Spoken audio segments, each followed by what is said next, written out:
que es una alegría tremenda el poder estar aquí, en Almonte, un pueblo con una afición extraordinaria, en la cual he tenido la ocasión de torear muchos festivales, y bueno, rodeado de tantos amigos y de tanta gente buena, y la verdad que es un día, una noche para estar feliz y poder contar pues todo ese tipo de situaciones que pasamos los toreros y lo que realmente haga falta, claro está. Muy bien, pues pasamos el micrófono a don Juan Villa, que es otro de los espadas del cartel de esta tarde. Juan, lo mismo, valoración de lo que vamos a hacer dentro de un momentito, desde la perspectiva que lo vamos a visualizar cada uno, con tu opinión.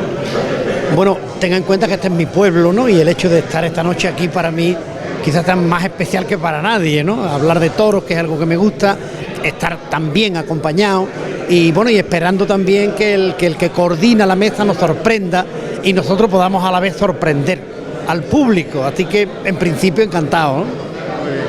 Pues el otro espada del cartel que me falta, Antonio Ramírez de Arellano, bienvenido al monte.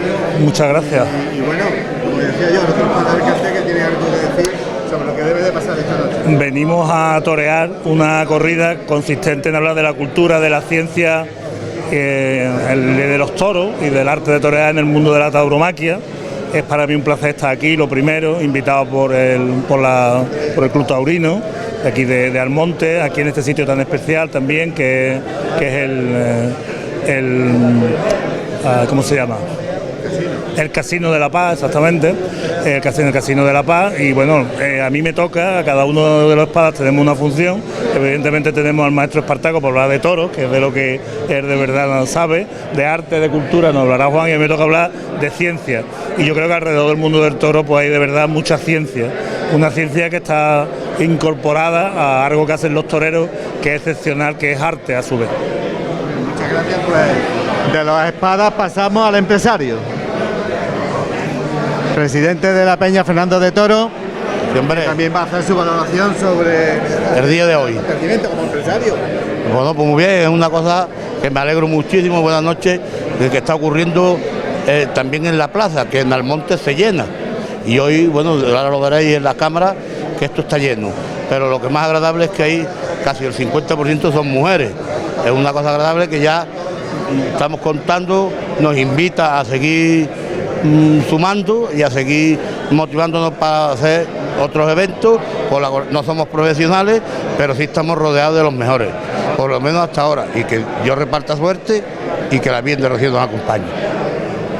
Bien, pues os faltaba la opinión del alguacilillo, que soy yo, la persona que va a coordinar este acto junto con todos los invitados.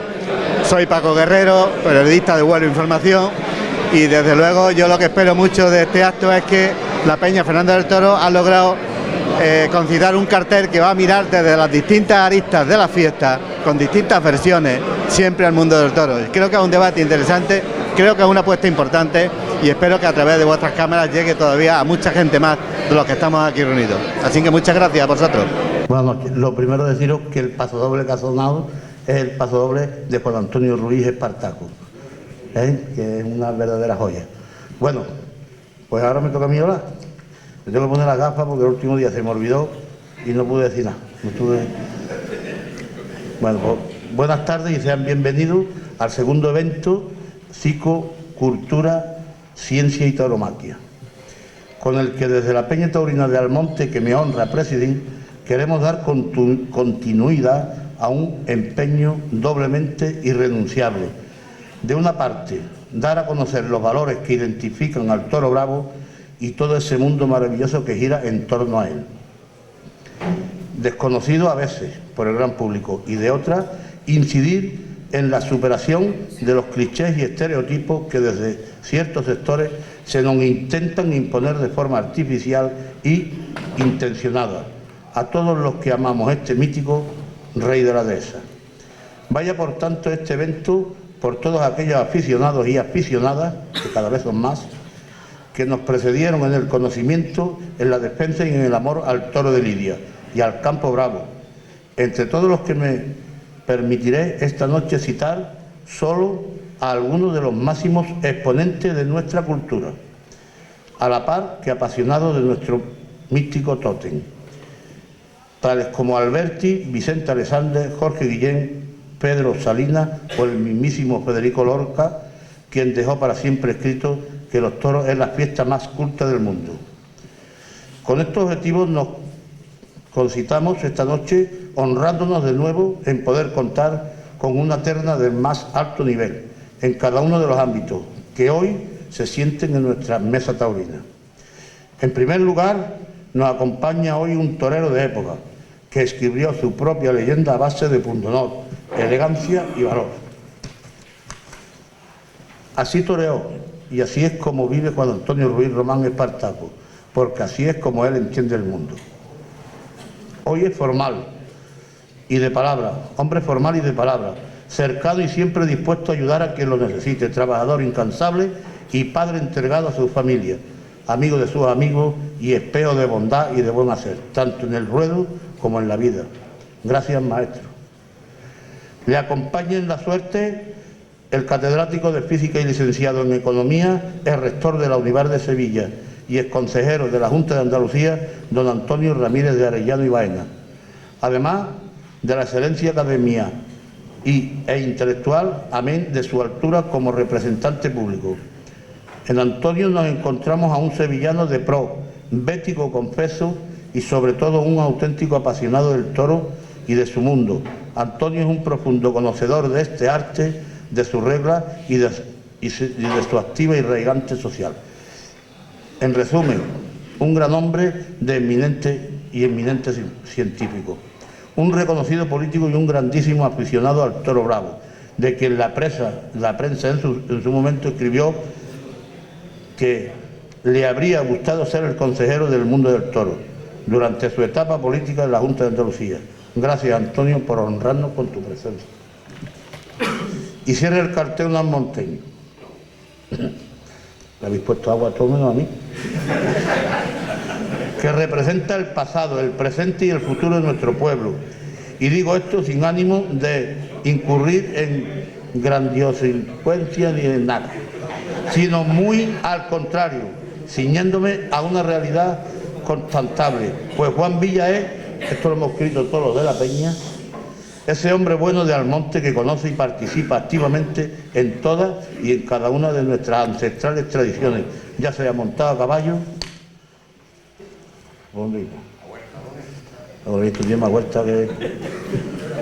ya sea montado a caballo, sobre todo cuando es más joven, acompañando en su procesionar a nuestra Madre Bendita la Virgen del Rocío, disfrutando en la feria o tomando una copa en cualquier reunión cuando entran las yeguas en Almonte.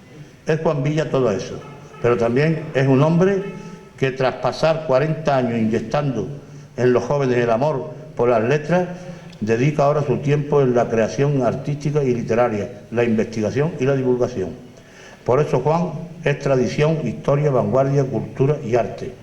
Por eso es un modelo a seguir por parte de las generaciones actuales y venideras, y una fuente de la que beber para todos los actuales y futuros jóvenes de un pueblo, el nuestro, que se sabe capaz de aunar todo lo bueno del humanismo con el mejor sabor de la tradición. Juan, muchas gracias por estar hoy aquí con nosotros.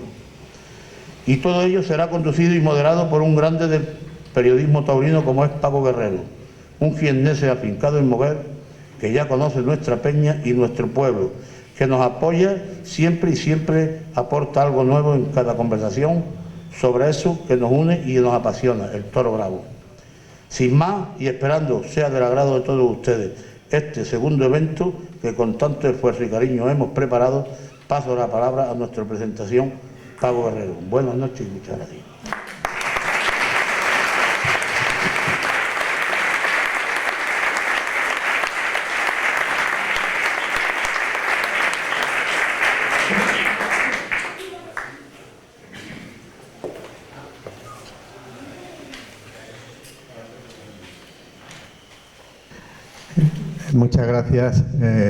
Muchas gracias a todos en principio por su asistencia. Es importante que cuando alguien sale a una plaza de toros lo primero que vea sea un tendido lleno, porque si no te vas a jugar la vida, como decía Pepe Luis Vargas, para nada. Yo, mil agradecimientos, señor empresario. Yo ya cobré el otro día mi caché, pero yo cobro a las 12 del día, como los buenos. Cobré en potaje con carrillera y estamos saldados, ¿vale? Y por lo demás, uno entra aquí en este cartel, siempre lo digo, por la honrosa vía de la sustitución. A sustituir a un compañero periodista que hoy no puede estar. Y gustosamente estoy. No gustosa, estoy muy gustosamente, aunque esto sea con ese apretón en la barriga que tienen los toreros en el patio de cuadrilla. Porque hay un cartel importante el que tienen ustedes hoy aquí. No es un cartel cualquiera. Es un cartel que quiere mirar, que tiene ambición. Y todos los carteles que tienen ambición suelen terminar dando buenas tardes. Buenas tardes de toros. Yo soy el alguacilillo, el que distribuye los carteles de qué toro va a salir y simplemente. Pero sí, a modo de introducción, debo hablarles de cada una de las personas que están sentadas con nosotros esta noche. Y voy a empezar por el maestro. Ahora mejor. Voy a empezar por el maestro, por don Juan Antonio Ruiz Román, por Espartaco. Dice su escueta nota biográfica que me he escrito, porque si les canso con muchas notas biográficas muy grandes, los toros se nos van vivos para correr. Así que voy con Juan Antonio. Dice que la primera vez que se vistió de luces fue en Camas el 19 de marzo de 1975. Había nacido en 1962, luego tenía 12 años.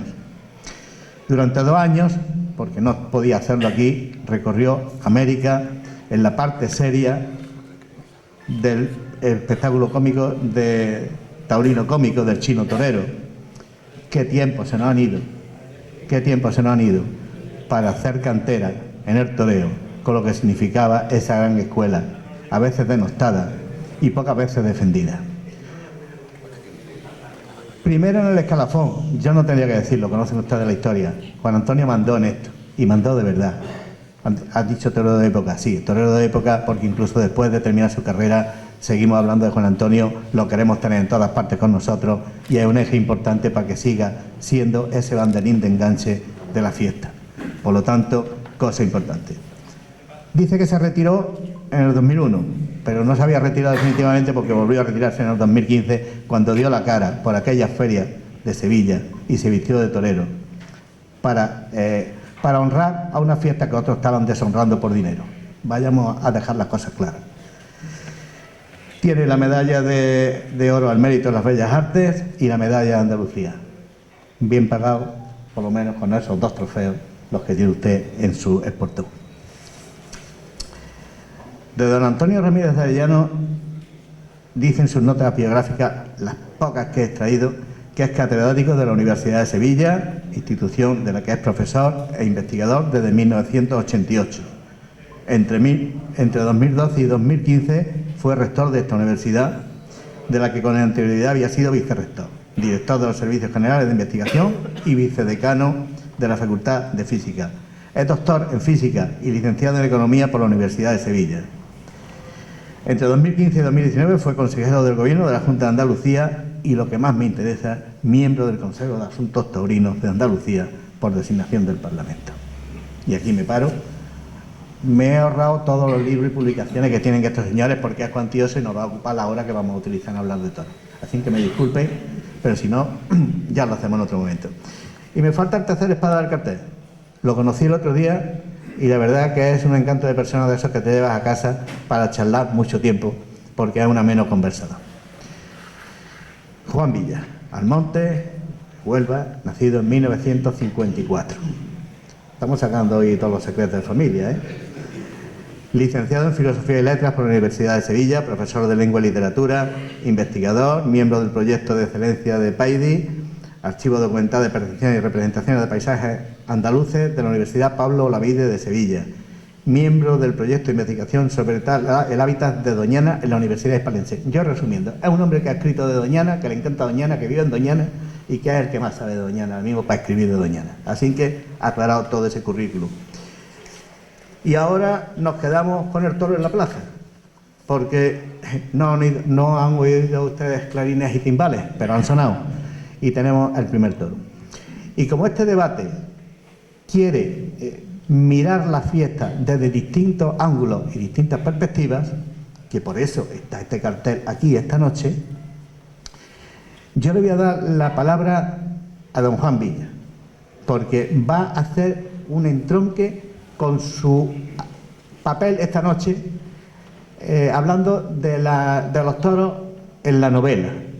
Básicamente, esa parte introductoria es la que le corresponde a don Juan Villa. Apago yo mi micrófono y tiene usted la palabra.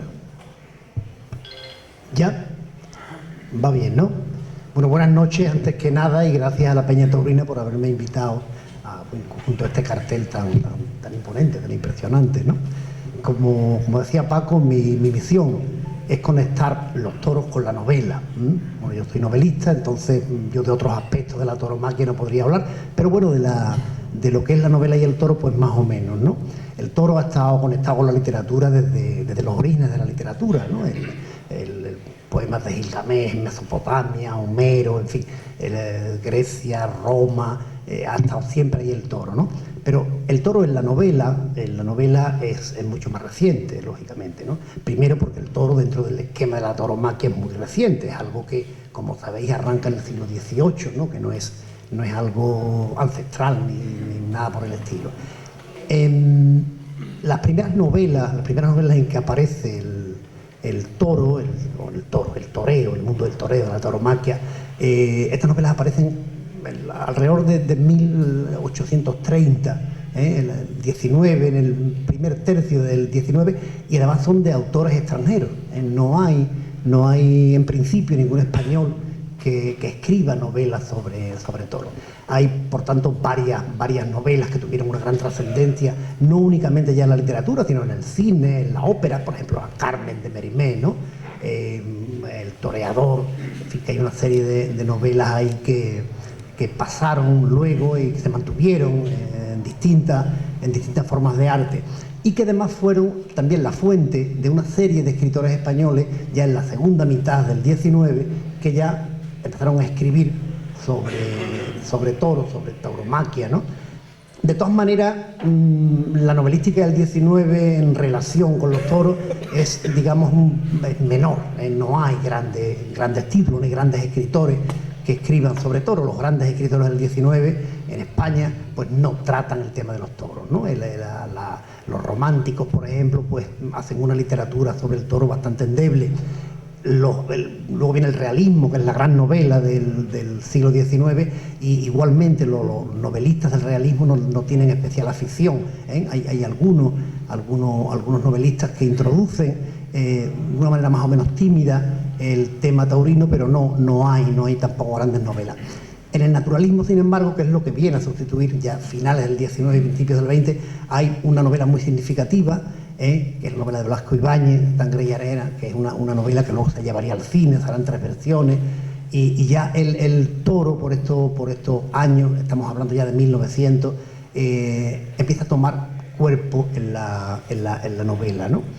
De todas maneras, vuelvo a repetir que no hay grandes novelas taurinas, la literatura, que es llamativo, porque es que además el toro tiene mucha épica, la novela, como sabéis, la novela se enclava dentro de la épica, sin embargo, el toro ha tenido mucho éxito en la poesía, en la lírica, pero no en la novela.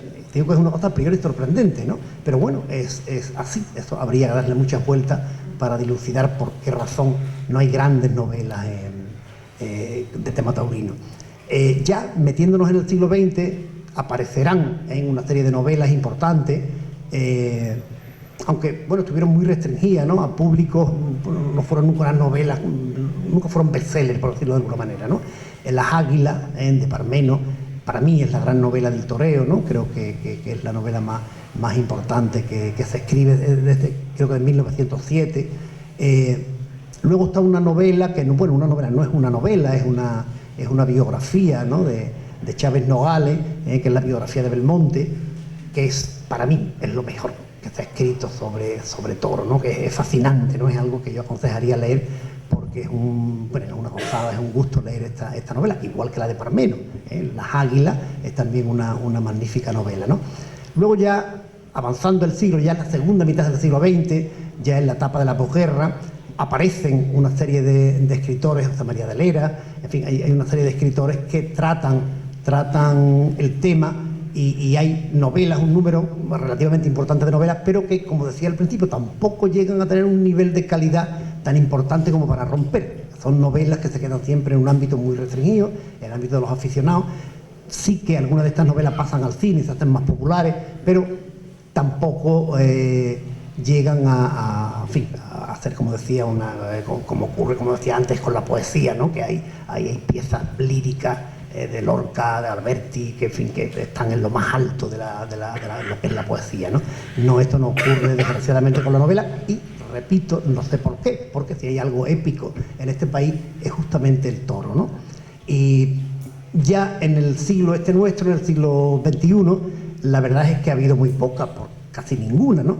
Aunque precisamente hoy se presenta en Granada una novela taurina que le dieron el año pasado el premio de novela de Jaén, un premio importante, más o menos importante, de Pérez Azaustre, y hoy a las 6 de la tarde se ha presentado esta novela en Granada. Quiero decir con esto que, bueno, de alguna manera, aunque, bueno, de una manera más o menos, en fin, residual, busquemos otra palabra quizás menos dura, el tema del toro, de la tauromaquia en la novela sigue vivo, aunque, repito, sea de una manera muy escasa, considerando lo que debía ser, ¿no? Y bueno, poco más se puede decir de este asunto, ¿no? Vale, Juan. Muchas gracias por esos primeros capotazos de la tarde. Ya se han soltado medianamente hemos soltado los nervios. Pero ahora hay tiempo para hablar del otro enfoque, el científico, el que le corresponde a Antonio Ramírez de Arellano. Y como está usted contratado para eso, a eso vamos. Muchísimas gracias, Paco. También me uno a los agradecimientos que ha expresado Juan, tanto a la Peña como al Casino, por acogernos hoy aquí. La verdad es que público numeroso, pues además una enorme responsabilidad, y sobre todo con los compañeros que tengo hoy en la mesa, ¿no? Y desde luego estoy aprendiendo en este mismo instante lo que significaba en una plaza de toro torear antes que Juan Antonio Ruiz Espartaco, ¿no? La responsabilidad que suponía de quedar medianamente bien hablando en plata cuando sabes que el que te va a suceder en el uso de los chismes pues es un maestro como él, ¿no? En su categoría.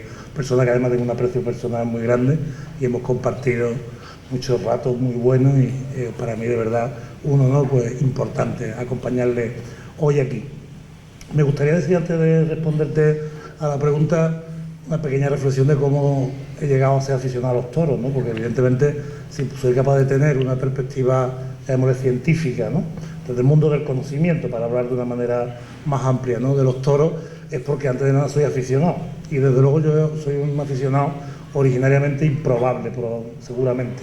Mi familia no es taurina, mi familia había llegado a Sevilla a trabajar mi padre en los años 60 y no teníamos ninguna conexión taurina ni ninguna cuestión más allá del recuerdo remoto de mi padre en Madrid, donde vivía de niño, que decía ir a los toros a las ventas, y se sentaba con los del 7, el regazo de su abuelo, decía haber visto torear a Manolete, pero estas cuestiones estaban ahí sin saber muy bien, para mí no sabía lo que significaba.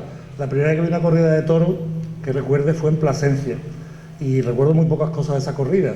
Era en la Feria del Pueblo, esto es una cosa que marcaba también mis primeros contactos con la fiesta, ¿no? Que de su carácter efectivamente festivo, para la redundancia, conectado con las ferias, y recuerdo muy pocas cosas de esa corrida, pero recuerdo que toreaba el Viti, que me impresionó muchísimo su empaque, ¿no? Y además toreando en Plasencia toros muy serios, ¿no? No sé si serían vitorinos, porque desde luego pastan muy cerquita de Plasencia. Pasaron bastantes años hasta que volví a una corrida de toros, y esa vez me pagué yo la entrada. Hay una cuestión clave en la vida individual de cada cual, que es la primera vez que cobra un sueldecito, y tiene que decidir en qué se va a gastar lo que le sobra después de pagar todo aquello que tiene que pagar. Entonces yo decidí que iba a hacer dos cosas. Una, sacarme el carnet del Betis, que llevaba ya tiempo deseando hacerlo, y luego después empezar ya los toros con mis amigos que eran aficionados, yo sí que algo más conectado con el mundo del toro, conocedores, Y efectivamente, una de las primeras corridas que recuerdo, precisamente actuaba el maestro Espartaco, fue con Paco Ojeda, que ha estado aquí hace poco días, Curro Romero, creo que fue un domingo de resurrección, allí debajo del tendido del 11, debajo del reloj, entre los japoneses que entraban y salían. Y para mí, esos primeros años, efectivamente, fueron ir a una fiesta. Era la continuación de las fiestas de la feria y luego después nos íbamos de fiesta. No me lo planteaba como una cuestión más trascendente. Pero cayó en mis manos el libro que acaba de comentar Juan, el libro de la vida de Juan Belmonte. Y entonces por primera vez me planteé lo que significaba aquello de la perspectiva de un torero. Este es un libro que literalmente es maravilloso, que originalmente está cuestionado porque hay gente que dice que tiene mucha inventiva, que se planteó en aquellos tiempos porque Balañá quería promocionar el retorno a los toros en el año 34 de Belmonte y le buscaron lo que hoy sería una campaña publicitaria, ¿no? Que tenía algo de ficción, normal en la literatura, tampoco nada, pero me impresionó por primera vez ver la perspectiva de un torero, de cómo veía el mundo, ¿no? Y la verdad es que esto me cambió mi forma de ver las cosas y que me aficionase de una manera diferente. Y luego, como uno se termina por volverlo como los toros, yendo mucho a los toros. Esa es la única verdad. Yo creo que he ido a cientos de corridas de toros. Yo voy todos los años a 20 o 30 corridas de toros. Mis amigos toreros dicen que voy más que ellos a los toros, me dicen a veces. Y simplemente porque me gusta el espectáculo, me gusta lo que pasa antes de los toros, porque es un ambiente extraordinario, rodeado de personas singulares. El ambiente siempre lo he percibido como un ambiente muy sano. De hecho, no lo veo tan sano por el ambiente del deporte. Yo nunca he tenido un empujón, ni un mal gesto, ni me ha pasado nada en una plaza de toros, y ha habido veces que desde un campo de fútbol tenía que salir protegido por la policía por bailar sevillana después de que nos metiera 4-1 el Real Madrid en el Bernabéu. Encima de golearnos, pues nos querían pegar y no lo comprendía. Y sin embargo, los toros jamás había sido más allá de los dimes y diretes de los tiempos donde la gente le decía a Curro, el año que viene voy a venir a verte tu padre y yo, ¿no? Le decían a Curro, recuerdo yo en la plaza, ¿no? Pero se sentía como una fiesta en la que se podía verdaderamente disfrutar de manera integral, ¿no? Todo el tiempo. Y con el tiempo, poco a poco, uno pasa de ver al torero y ver lo que hace el torero, empieza a ver toro. Poco menos que con el paso del tiempo empieza poco a poco a percibir la grandeza que supone que se conjugue lo que hace el torero, con todo lo que significa, yo creo que hoy podemos hablar de ello, con la presencia de un animal como el toro, que es un animal mítico sin duda, pero además cargado de una simbología extraordinaria y que de manera resumida es un asesino que quiere matarte.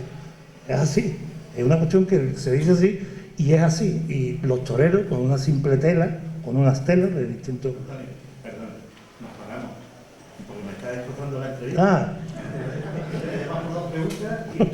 Perdón. Pues bueno, la ciencia. Pues lo dicho, de esa manera improbable fue como llegué yo a Ciudad por los toros.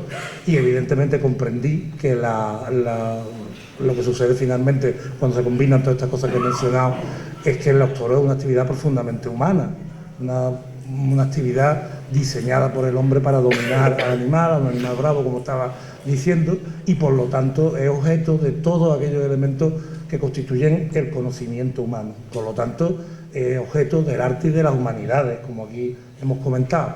Es un arte, porque lo que hacen los toreros es un arte, pero también es un arte en el sentido de que está rodeado de arte.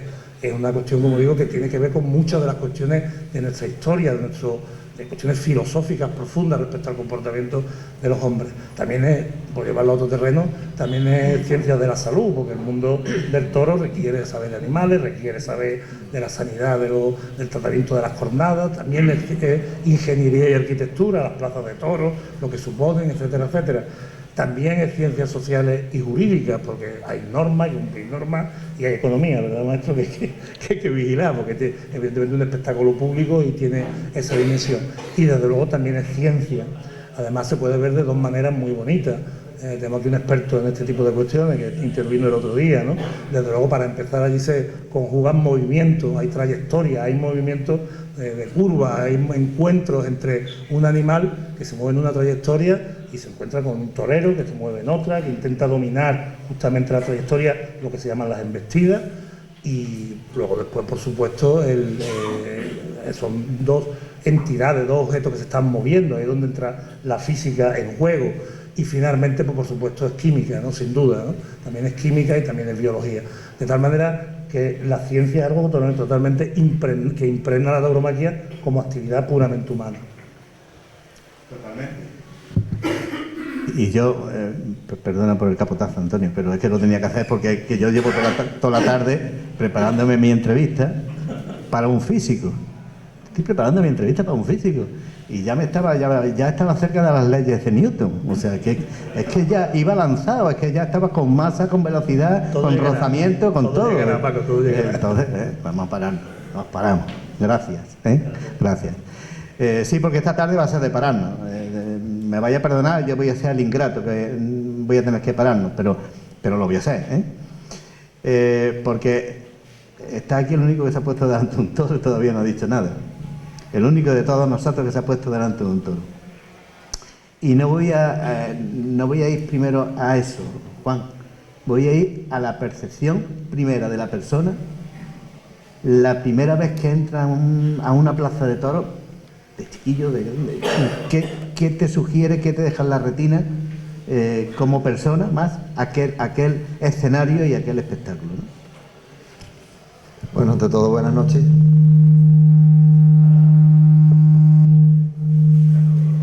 Fíjate, hemos hablado ya del tema de entrar a la plaza de toros y ya te he puesto esto complicado. Quiero dar las gracias a la Peña Taurina, quiero dar las gracias a todos los amigos que aquí están esta noche, quiero darte las gracias, Paco. Es un auténtico placer estar aquí también con Juan y con Antonio. Y la verdad que estoy aprendiendo mucho, ¿no? Porque la cultura, la ciencia, todo en conjunto, creo con la tauromaquia, creo que es un momento importante, ¿no? Pero sobre todo la alegría de estar aquí esta noche, rodeado de amigos, en un cartel tan extraordinario. Sobre todo yo estoy contento por el cartel, no ya por el cartel, sino porque voy en tercer lugar. Y cuando vas en tercer lugar, pues hombre, tú me sales más relajado. Me ha preocupado un poquito porque he visto en el teléfono de Antonio el hierro de Miura y eso me ha sorprendido un poco. Que lo lleve detrás y eso me ha dejado un poquito descolocado. Pero bueno, y más cuando me ha hecho la pregunta, ¿cómo te sientes al entrar en una plaza de toros? Y he visto ese hierro ahí, del cual he toreado algunas que otras corridas de toros, pues me ha dado una sensación de preocupación.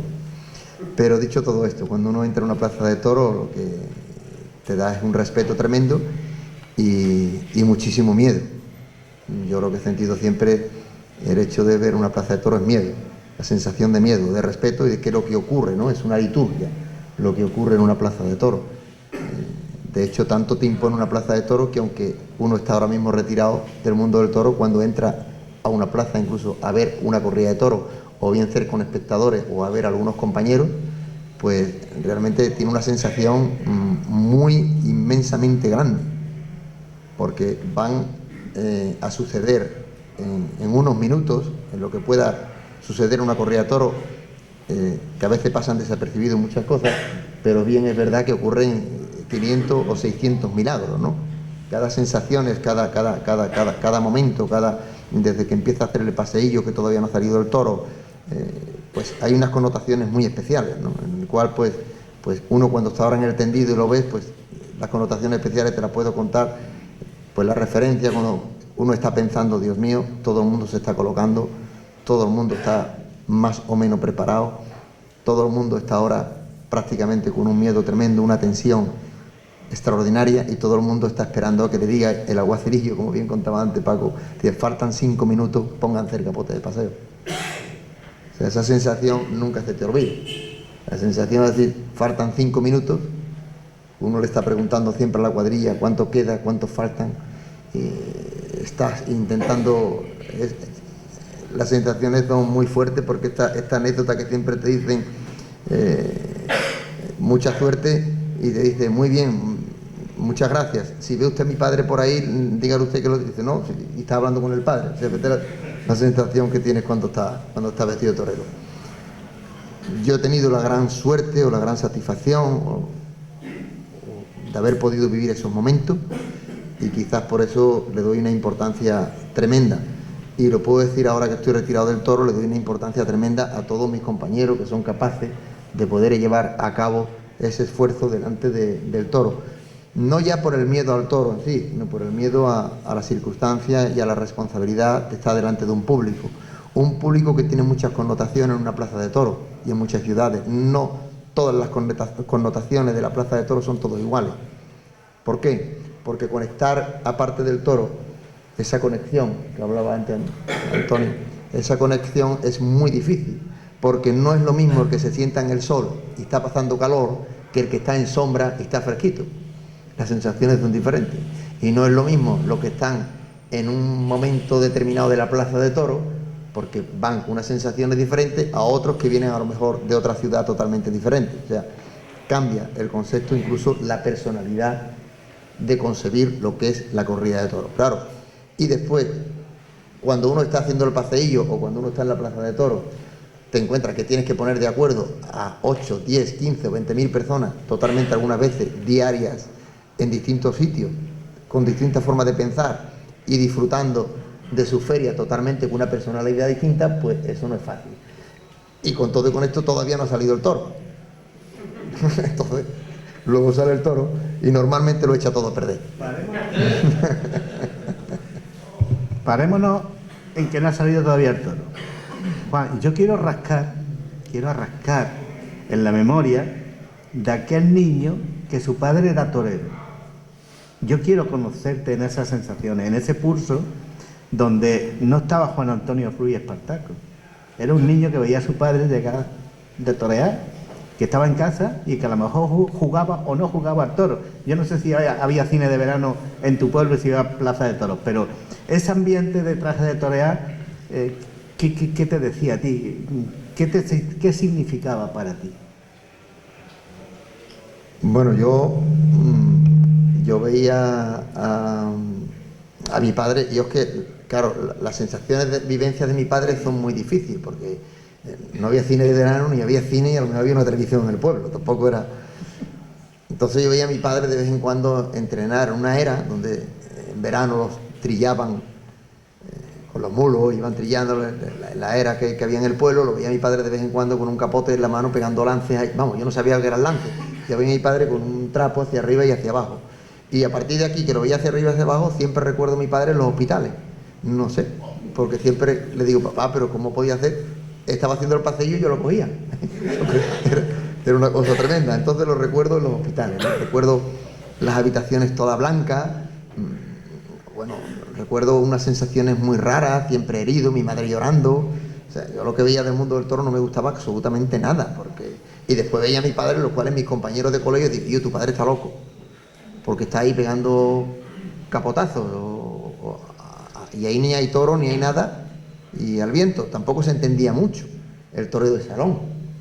Entonces yo trataba de entender a mi padre. Por un lado, no sabía lo que ocurría porque siempre lo veía herido, o casi siempre lo veía herido cada vez que toreaba, y por otro lado era la incertidumbre y el comportamiento de los niños, que a veces somos un poco agresivos cuando estamos en el colegio, de decir, oye, tienes un padre majarón.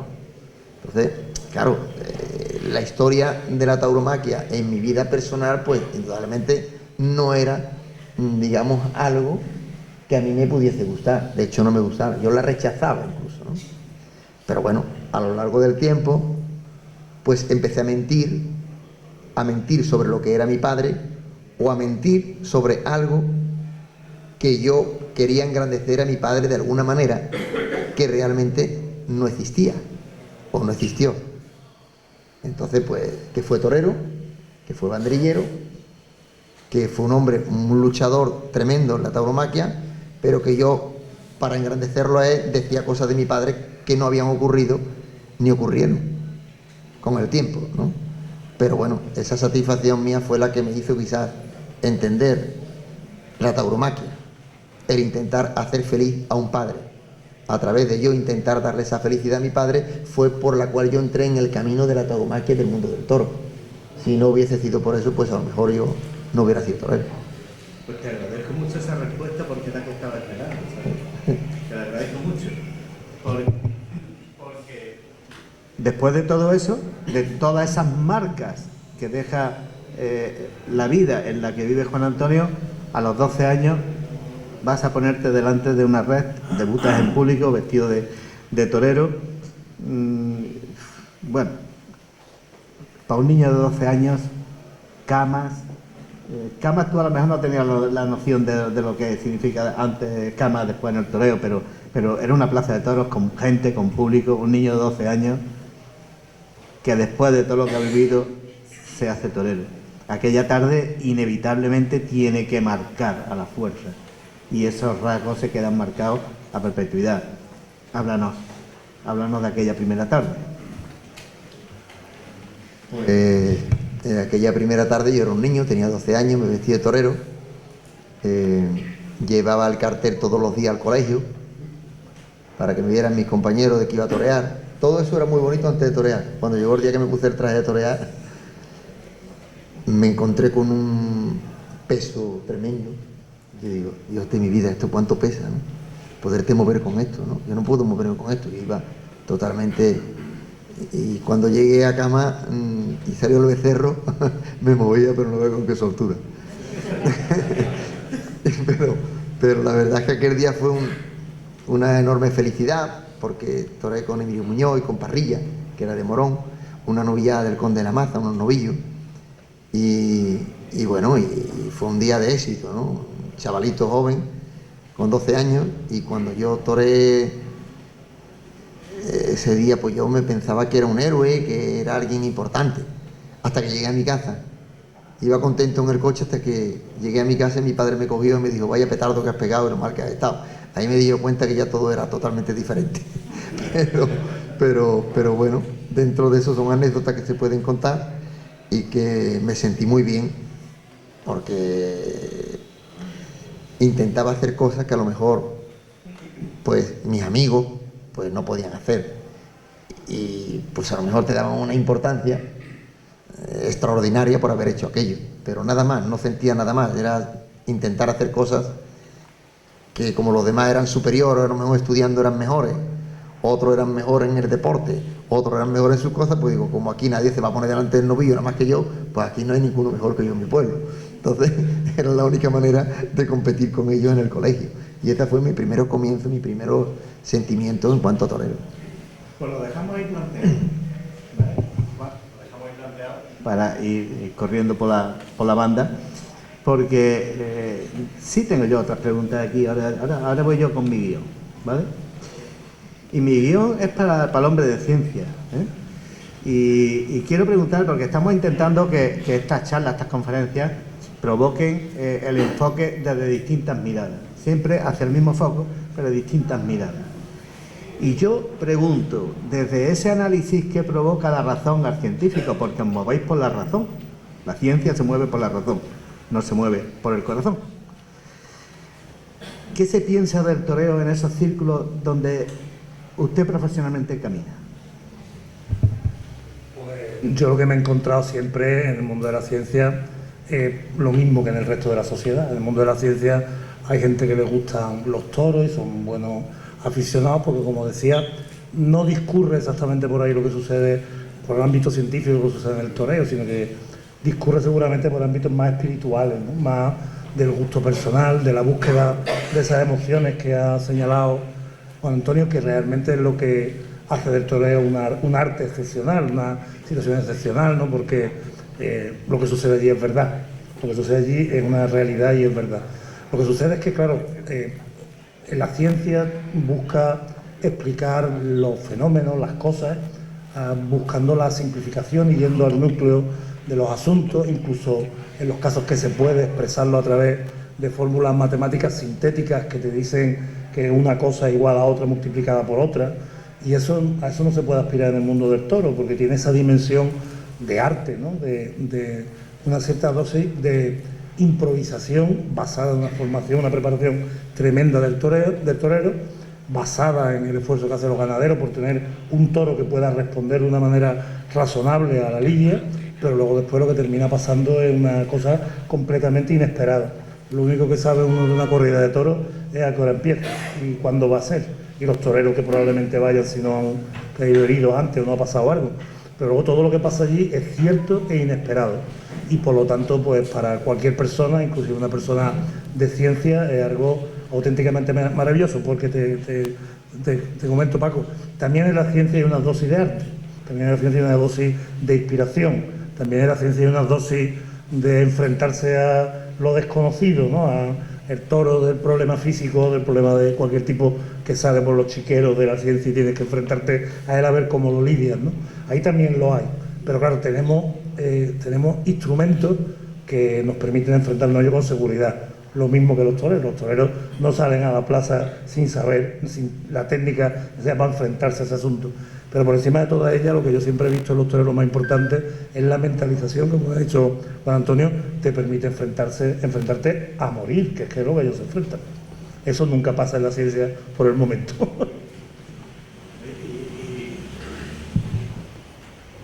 Yo, al físico que lleva uno dentro, ¿no lo ha dado en algún momento de una corrida de toros por pararse a pensar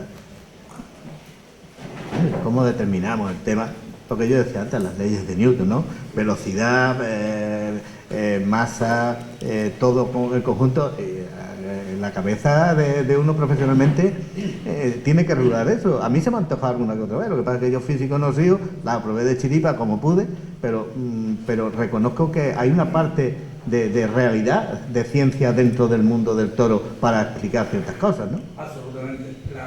La primera y más importante es la mecánica. De las disciplinas de la física que están involucradas en una corrida, en una faena, ¿no?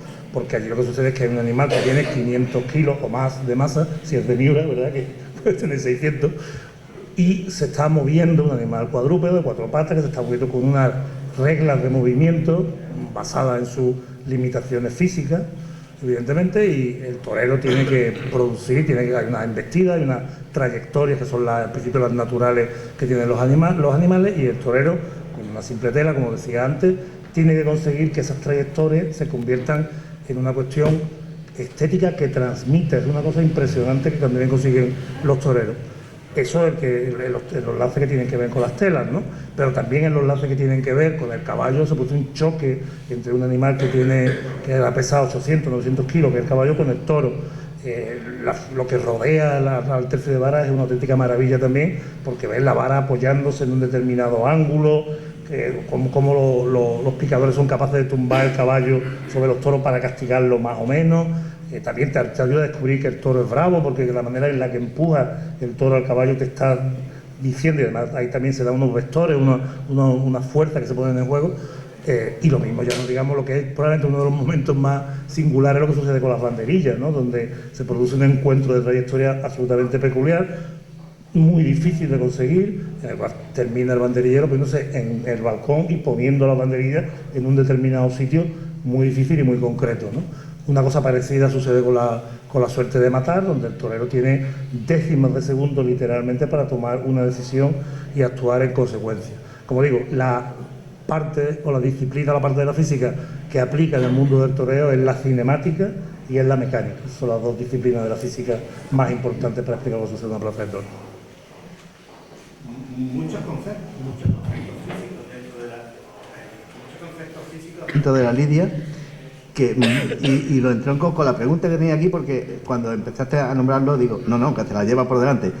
Explicar por qué esa masa, a esa velocidad, en ese espacio de tiempo, es capaz de embarcarse en una tela que pesa lo suyo, aproximadamente unos 10-12 kilos, ¿no? Bueno, que pesa lo suyo y que tienes que provocarlo que estéticamente resulte como una bailarina de ballet. Tienen que ser trayectorias armónicas y conjuntadas. Eso es lo que, como digo, es tan difícil de hacer, ¿no? Y como ha señalado muy bien, estamos hablando de una disciplina difícil, porque implica mover, cualquiera que esté aquí y se acerque a coger el capote verá lo que pesa. Entonces consiguen moverlo armónicamente a través del uso de la fuerza de sus manos para que hagan trayectorias típicamente circulares o lo más parecidas a circulares posibles, que además saben ellos que cómo se transmite en cada lance es cuando el toro pasa cerca del torero, y por lo tanto tiene que corregirse y trabajarse con las trayectorias de tal manera que haya transmisión, porque uno puede aliviarse y mandar el toro para afuera o no comprometerse, pero eso no es lo que se trata. Y a veces hay toros que se vuelven demasiado, se tiran demasiado, o bien reponen inmediatamente, en circunstancias. Todo eso parece que los toreros supieran esa física, la saben de manera intuitiva, y además con dos cuestiones claves, ¿no? Como digo, las leyes más importantes de la mecánica que aplican a lo que sucede en una plaza son que la energía mecánica que tiene un objeto que se mueve es proporcional a su masa, pero es proporcional a la velocidad al cuadrado, de tal manera que una cosa que se mueve al doble de rápido, realmente tiene 4 veces más energía, de tal manera que un toro, al ponerse en movimiento, se puede llevar por delante al torero. De nuevo vuelvo a lo de antes, en condiciones de equilibrio es capaz porque el problema del picador es un problema de equilibrio, literalmente, porque no hay movimiento, es capaz de empujar y poner en riesgo a un caballo que pesa el doble que él, de tal manera que su estructura de patas y su estructura física es una estructura optimizada justamente para embestir y empujar. Esos son 2 elementos fundamentales. Y luego la otra ley que has dicho, que es muy importante, otra ley que está ahí en juego, es que la fuerza que hay que hacer para acelerar las cosas, para provocar esos movimientos, en definitiva para templar, que es lo que hacen los toreros, es proporcional también a la masa de las cosas, de tal manera que como la fuerza es proporcional a la masa y a la aceleración que se quiere imprimir al objeto, pues para un torero tiene que hacer mucha fuerza para torear. Realmente es una actividad física que demanda mucho. Si pesa mucho el capote, al menos se utiliza con el eje de tu propio cuerpo, moviendo tu cuerpo entero. La muleta es otra cuestión, porque la muleta ya es la ley de la palanca. Tienes que coger por el taquillador muy cerquita tuya, porque si no la gente se da cuenta de qué está pasando, y el punto de apoyo es tu hombro, y está muy lejos el final de la muleta, y bueno, todo el mundo sabe la ley de la palanca, ¿no? Todo el mundo sabemos cuál es, porque estamos acostumbrados, y eso es una cuestión física muy, muy intensa que el torero tiene que ser capaz de combinar, y vuelvo a la malla, ¿no? del toreo, tiene que combinar con que el producto de todas esas cuestiones que se toman en décimas de segundo, porque el torero va al toro en cada lance improvisando, no, pero a ver qué se encuentra, pues tiene que conseguir que además sea algo armónico y que transmita, y eso lo consigue mediante trayectorias armónicas y conjuntadas entre el torero y el toro. Por esa respuesta, que yo estaba imaginando esta tarde eso que acaba usted de decir, y explicarlo, porque muchas veces los toros, la lidia, hay que explicarla desde una cierta mecánica aprendida por los hombres que la ejecutan, pero no aprendida desde la ciencia, aprendida desde la costumbre, del banderillero que se lo enseñó, del banderillero que lo enseñó, de toda esa. Y ahora voy con el escritor, voy con Juan. Juan, hemos hablado de la novela, la hemos dejado ahí planteada, pero realmente la novela en general piensa que ha tratado realmente en profundidad el mundo del toro. Ya lo decía antes, ¿no? La novela ha tratado, hay concretamente en el Cocío, hay una lista de novelas taurinas, creo que son 126 exactamente. Eso, si hablamos de 250 años que hace que apareció la primera, no es mucho, sobre todo en un país que el toro ha estado muy presente y la fiesta ha estado muy presente, ¿no? Y momentos de las finales del 19 y prácticamente la primera mitad del 20, en la fiesta del toro lo llenaba todo, ¿no? Era bueno, que luego vino el fútbol y lo arruinó un poco, pero bueno, las plazas se llenaban, ¿no? Es extraño, primero que no haya habido más novelas, pero sobre todo, ya lo comentaba antes, que no haya habido novelas de más calidad, o sea, que los grandes escritores normalmente no han derivado, por ejemplo, la generación del 98, ¿no? Ahí tenemos un grupo de escritores espléndidos, en fin, cuyas obras han trascendido, y sin embargo, ninguno escribió nunca nada de toros, ninguno. En Baroja aparece de vez en cuando, a lo mejor un capítulo en una novela, pero prácticamente nadie habla de toros, ¿no? Si nos venimos más cerca a nosotros, pues ocurre igual, no hay grandes escritores que escriben de toros. Después de la guerra, Cela, por ejemplo, sí que publicó varias novelas, pero que están muy al final de su obra. O sea, no se empleó, digamos, a fondo, o no intentó hacer una gran novela taurina, ¿no? Entonces no hay. La razón, ¿cuál es? Ya decía antes también que el mundo del toro es un mundo épico, y que la novela pertenece a la épica. ¿Cómo entonces no hay un cruce, o no ha habido un cruce que haya producido una cantidad de novelas, o por lo menos alguna novela espléndida y que haya trascendido. Pues no, como comentaba antes, probablemente la obra en prosa más importante o más impactante del Toro sea la que también hablaba Antonio, la de Belmonte, ¿no? La de Chávez Nogales, que es una biografía, no es una novela tampoco, aunque también, lo comentabas tú, tiene mucho de ficción, ¿eh? Además está planteada de manera que bueno, esto lo escribe Chávez Nogales, pero teóricamente es Belmonte el que cuenta su vida en primera persona, ¿no? Hay una introducción en tercera persona de Chávez Nogales, pero inmediatamente deriva al propio torero contando su vida en orden cronológico. Es espléndido. Belmonte tenía fama de intelectual. Belmonte era un hombre que dominaba bien el lenguaje, pero obviamente eso no lo escribió Belmonte, no lo hubiera escrito nunca Belmonte. Por mucho que Belmonte leyera, eso se ve en la mano de un profesional y de un profesional de una estrella del periodismo, ¿no? Como fue Chávez Nogales, ¿no? Y prácticamente sí, es una novela que probablemente ahora mismo no se encuentre, ¿no? Que no está, es una cosa que, ¿por qué ha caído esta novela y alguna otra, como comentaba antes, la de Parmeno, Las Águilas, ¿no? ¿Cómo estas novelas no aparecen, no están en las librerías, no se habla de ellas? Pues así es, así es. ¿Cuál es la razón? Pues no lo sé, francamente, no sé por qué. También comentaba antes que hoy se ha presentado una novela taurina, ¿no? La novela trata del último día, la última noche de Manolete, es el tema de la... Y es una cosa como un poco biográfica, yo no la he leído, no la conozco, pero vamos, el escritor, el que la hace es un buen escritor y probablemente tenga interés, ¿no? Pero bueno, poco más. Yo en el siglo XXI, si me pongo a pensar cuántos novelistas importantes han escrito de toros, pues probablemente ninguno. Bueno, pues voy a una cosa más concreta. Creo que se me escucha bien. Voy a una cosa más concreta con usted, Juan. Dentro de esta literatura costumbrista que estamos hablando, donde está enmarcada la novela taurina, si hubiera que establecer el guión de una novela no escrita, ¿en qué se fijaría Juan Villa para hacerlo? Complicado, ¿no? Una de las cosas, uno de los pecados probablemente de la novela taurina es que casi todas son iguales. Siempre cuentan casi siempre lo mismo, ¿eh? Cuentan normalmente de un muchachillo pobre que se tira a las plazas, que se arriesga, que se va... Es un poco la vida de Belmonte. La vida de Belmonte es un paradigma de la vida del torero, ¿no? Y es raro que haya novelas que rompan este esquema.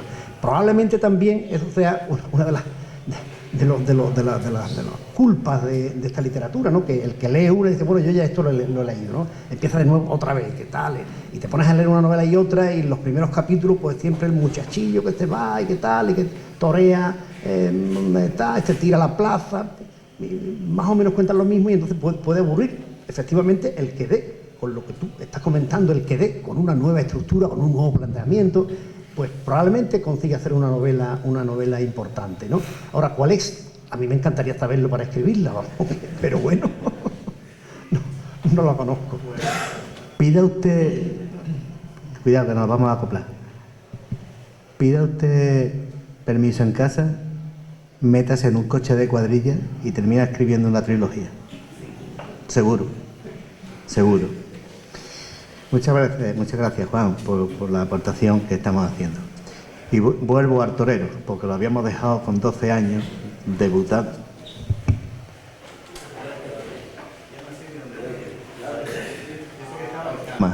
Estaba en cama con el torero con 12 años, debutando.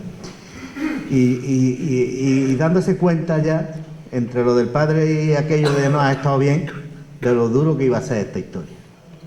Pero como todas las cosas en las batallas son importantes, que el nombre asuste también es importante. Espartaco, joder, ¿eh? Casi nada. El nombre de Espartaco, yo siempre he dicho que por mi pueblo de Espartina, pero realmente no es así. Lo que pasa es que quería siempre mencionar a mi pueblo todo sitio que iba. El nombre de Espartaco se lo puso el Pipo, que apoderaba a Manuel Benítez el cordobés, y apoderó a mi padre en aquella época, los dos, y salieron de ver la película Espartaco en los años 60, del cine de Madrid, y al salir por el Pipo le dice, pues bueno, como usted se llama el cordobés, tú te vas a llamar Espartaco, que vas a liderar no sé qué, vas a liberar a los esclavos del toreo, bueno, los líos del Pipo. Luego hay una anécdota muy graciosa, que cuando se vienen de ahí, torean en Atarfe, el cordobés, que el otro día estuvimos hablando con él, con Manolo, que estuvo allí en casa, y fue mi padrino de alternativa, ¿no?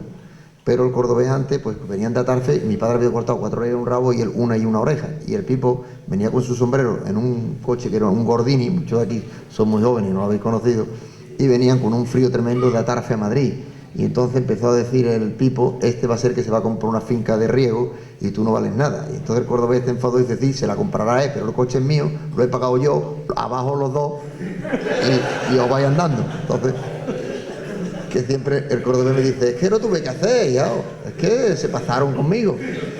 Y tuvieron que, un coche que venía cargado de carbón, que iba para Madrid, lo cogieron y llegaron 2 días después a Madrid los dos, porque dejó al Pipo y a mi padre haciendo autostop. Pero bueno, ahí empezó el nombre de Espartaco a través también del Pipo. Y ya pues todo el mundo, pues ya Espartaquito, el hijo de Espartaco, Espartaquito, y pues ya yo llevé el mismo nombre, ¿no? Y llevé el mismo nombre del gladiador que no tuvo nada que ver con el valor que tuvo él, el que tuve yo. Pero bueno, en definitiva fue un nombre que era, bueno, pues indudablemente se le quedaba a la gente, ¿no? El nombre de Espartaco, pues se le quedaba a la gente. Y bueno, ya empezó mi nombre. En un principio ponían Antonio Ruiz, en otro Juan Antonio Román, en otro, pero bueno, al final Espartaquito, todo el mundo me conocía como Espartaco, y pues para mí fue un honor poder llevar el nombre de mi padre, ¿no? Y ahí empezó todo, el nombre de Espartaco. Hace muy pocos días ha muerto una persona entrañable, una persona que se dedicaba a hacer trajes de torero, la maestra Nati. Y viene por la acción de la pregunta que te quiero hacer ahora, ¿no? Porque a pesar de lo frágil que es un vestido de torear,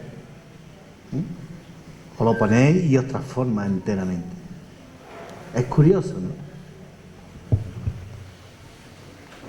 Se transforma algunas veces, otras veces hay anécdota que dice siempre la gente cuando viene a visitar al torero y le dice hermoso de espada, el maestro está descansando y está durmiendo. Son mentiras, yo no he dormido en mi vida. ¿Por qué? Porque tiene 2 trajes de torear de distintos colores y uno desde que está en la cama empieza a mirarlo de reojo y cuál te vas a poner. Pero la verdad es que el traje de torear te impone, ¿no? Te impone muchísimo. Pero es verdad que la maestra Nati, en paz descanse, tuve la gran suerte de estar el año pasado en un homenaje en Francia con ella en Istres, una mujer encantadora que ha vestido a todos los grandes toreros, pero el traje de torear, la fragilidad del traje te la da una vez que sale el toro.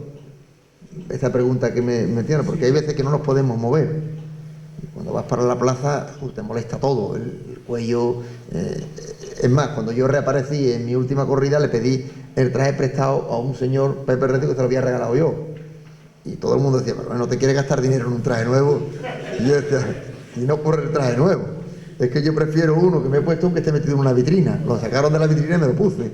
Porque el traje ya estaba como más hecho a ti, a tu cuerpo, estaba más armado a ti, ¿no? Lo que pasa es que cuando miras a un traje de torear tiene una pureza extraordinaria, porque uno piensa, hay que ver lo cerca que este traje, lo cerca que se ha pasado al toro, ¿no? Y ahora mucho más, cuando yo los tienen mis niños en vitrina y los miro y los toco, digo, Dios mío de mi vida, si este traje pudiera contar de alguna manera el miedo que se ha pasado aquí dentro, ¿no? La responsabilidad, la atención, las preocupaciones, me pasará algo, o incluso muchos de los trajes que tiene, que ha sufrido cornadas con ellos, pues te recuerda el traje, el dibujo, el color, la sensación cuando llega a la mesa de operaciones, los nervios, el miedo de algunos médicos, cuando empiezan a quitarte el traje de torear, es una sensación que siempre lo recuerdo, que no sabe con lo que se van a encontrar, una incertidumbre tremenda. Hay veces que te lo cortan, hay veces que lo rompen, hay veces que te lo quitan. Entonces el traje de torear tiene unas connotaciones y tiene unas vivencias tremendas. Yo cuando miro un traje de torear no solamente miro la belleza como lo que aquí esta noche estamos viendo estos 3 trajes, por ejemplo, ¿no? Sino siempre pienso, Dios mío de mi vida, el que se ha puesto este traje, lo que estaría pensando, ¿eh? O qué le ocurriría con ese traje, o qué fue capaz de a qué toro dominar con ese color, o con ese dibujo.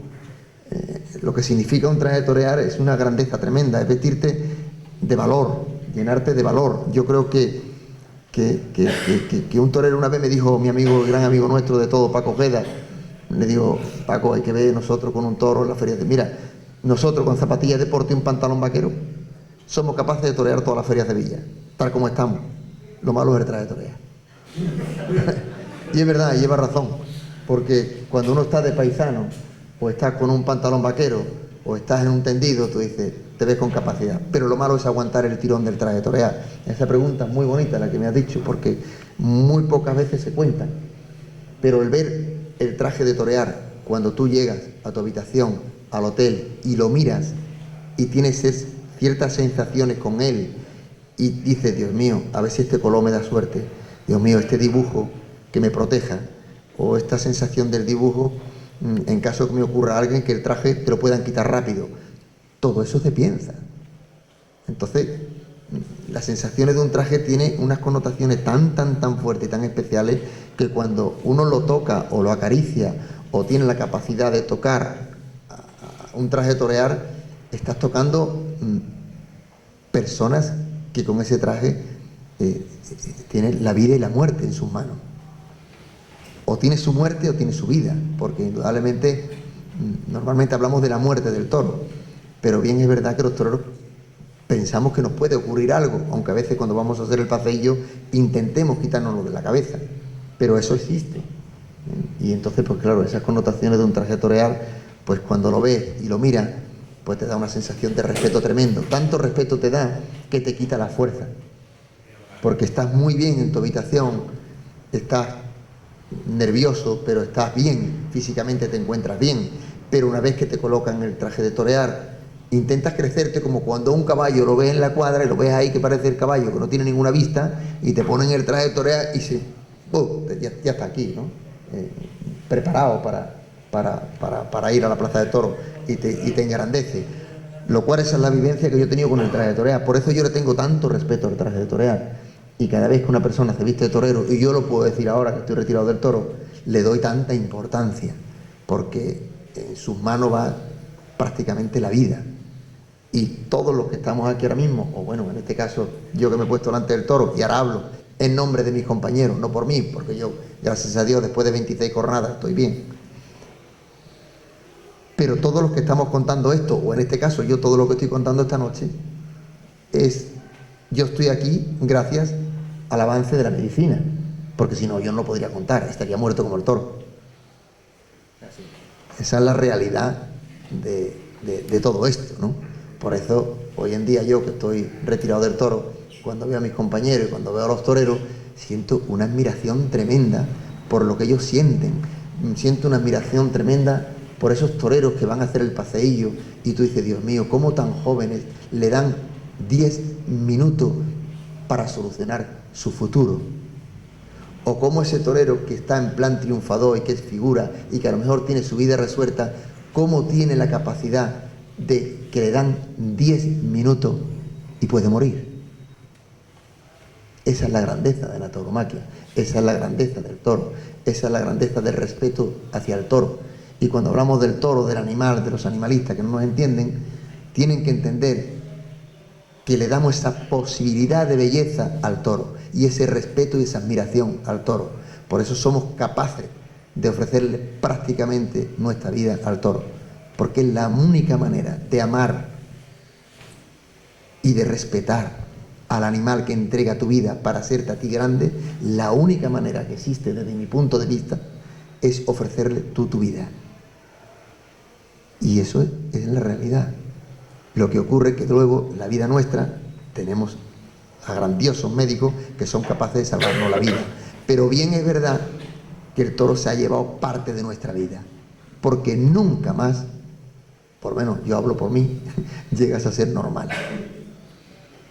No eres normal, nunca más. Después de haber toreado tantos toros, de haber pasado tanto miedo, de haberte salvado la vida, y de haber indudablemente respetado a muchos toros y lo sigues respetando, tu vida se la ha llevado prácticamente. Tu infancia y tu juventud, supongo que en cualquier profesión ocurre igual, pero en el toro eso se lo ha llevado. Pues es la grandiosidad del toro, por eso es distinto. Por eso yo creo que además es difícil escribir una novela de toro, muy difícil, muy complicado, como es muy difícil hacer una película de toro, porque los sentidos o los sentimientos o la actitud del toro o de los toreros es muy difícil contarla, porque son reacciones totalmente diferentes cada tarde y cada momento, y no todos los toros son iguales, y no todos los toreros todos los días están bien o mal. Se pasa miedo, se pasa nervio, tienes miedo por tu vida, tienes miedo al fracaso. En definitiva, todas esas situaciones que te ocurren a lo largo de tu vida y profesional en el mundo del toro, pues te marcan y no te dejan ser lo que realmente es un chaval normal. O sea, aquí es verdad que se juega con la vida y con la muerte. A mucha gente le puede gustar más o le puede gustar menos, es respetable.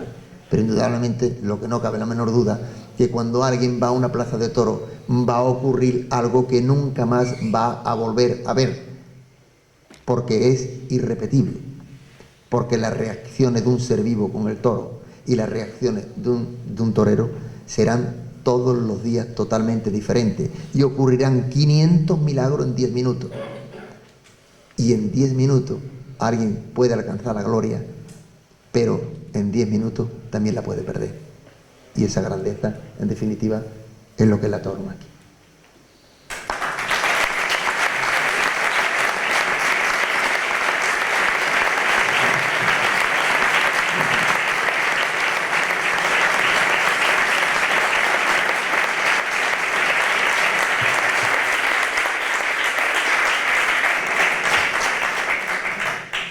¿Sabes una cosa, Juan? Que yo esta noche,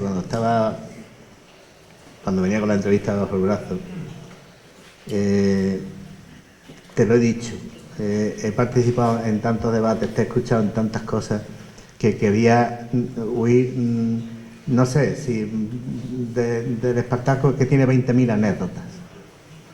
Pero joder, te has dejado un trozo de tu persona aquí esta noche, tío. Te la has dejado y además me ha emocionado muchísimo porque has estado contando lo que hemos estado buscando durante toda la entrevista. Es que a mí no se me antoja hacer ninguna pregunta más a ti, joder, y tengo aquí para eso. Es que has dejado el toro en suerte. Voy con los dos invitados porque también están en el cartel.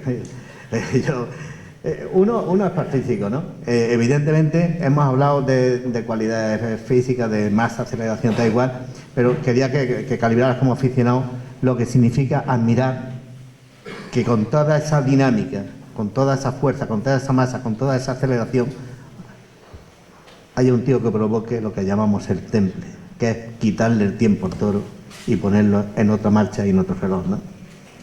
Lo primero es que, como he dicho al principio de hablar, cuando está Juan Antonio aquí, cuesta trabajo porque realmente decíamos que cómo se pueden escribir novelas taurinas, ¿no?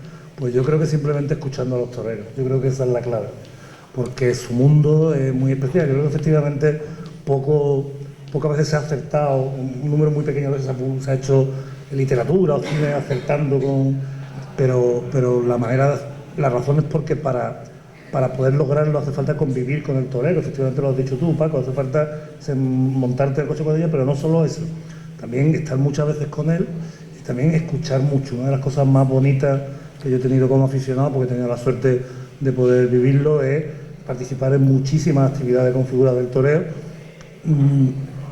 Puedo decir que jamás me he encontrado con un torero que yo pueda decir que sea una persona torpe.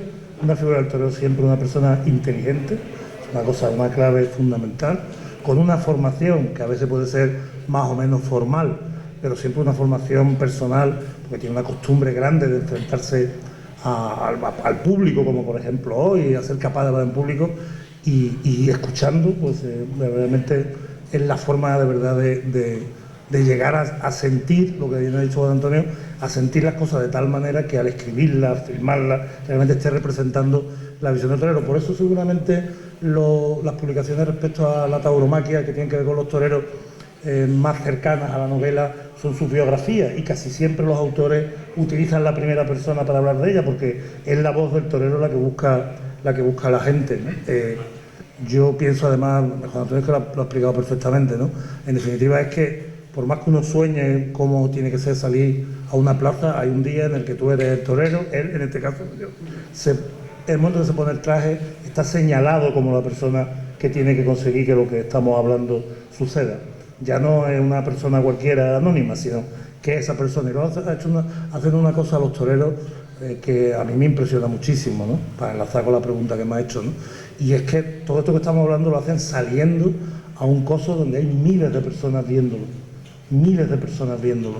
Salir a la Plaza de Toros de la Renta con 25.000 personas mirándote tiene que ser sobrecogedor, simplemente sea o no seas torero, aunque sea la Murilla de Arrastre, tiene que ser sobrecogedor.